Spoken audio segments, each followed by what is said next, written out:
What I've got here is a body of work that I started in 2020 called Black SNAFU. Started it in grad school. I'm a trained photographer, but I love drawing and I love cartoons. I've always loved that stuff, and influenced by anime, DBZ, just a bunch of things. And so I was looking into the history of animation and cartooning in America specifically, and through a black lens specifically because that's what I am. And it was really quick for me to find oodles and oodles of just racist imagery. And it wasn't really surprising, but it was really off-putting. I didn't like that.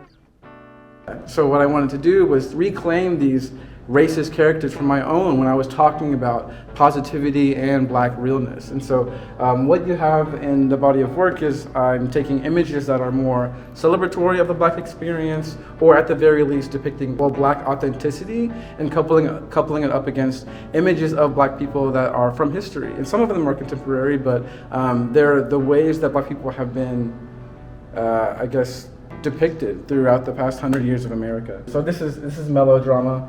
And this is one of the first pieces that I made in Black SNAFU. And what I was doing was looking through the history of American cartooning, and I found these cartoons called the Censored 11. And it's a list of 11 cartoons that were pulled from publicity because of their racist connotations and racist depictions in the 1960s. And so this Mickey Mouse is from literally an old Disney cartoon called Mickey's Melodrama, where Disney, like Mickey and the gang, dress up as racist characters for Uncle Tom's Cabin. Even though it's fun and cute and comical in 2023, we can't deny the fact that it is born and has connections to anti-blackness. And so I wanted to call attention to that, while also calling attention to the fact that black people have cool ass hair. So I'm thinking very much about celebrating my authentic, like, black experience. And I think it's a really good example, at least as far as the series goes, of thinking about images and how I at least think about photography as something that can be uplifting and talk about truth, juxtaposed with these images or these drawings that are really fucked up. I really think it is important that I'm pulling from history because of the fact that they are innately American, in the same way that I am American. But I think we consistently, especially in this country, uplift all the positivities about the things that we're doing in this country and push the negativity to the side. And that don't fly with me. I don't like that.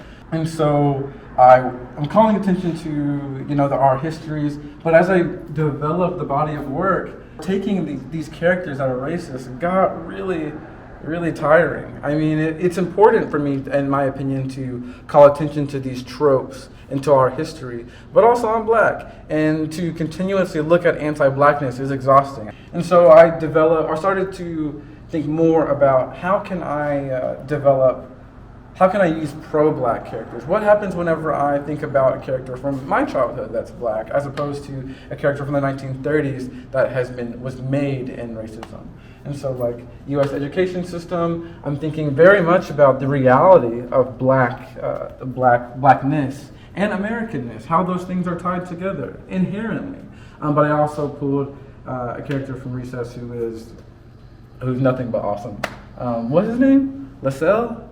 Vince LaSalle. I pulled Vince LaSalle from Recess because that was just a black character that I grew up with. And I remember watching Recess or watching any cartoon really, and when I see one black character in the cast, it just makes me feel more at home. And so I wanted to pull those characters into the body of work as well.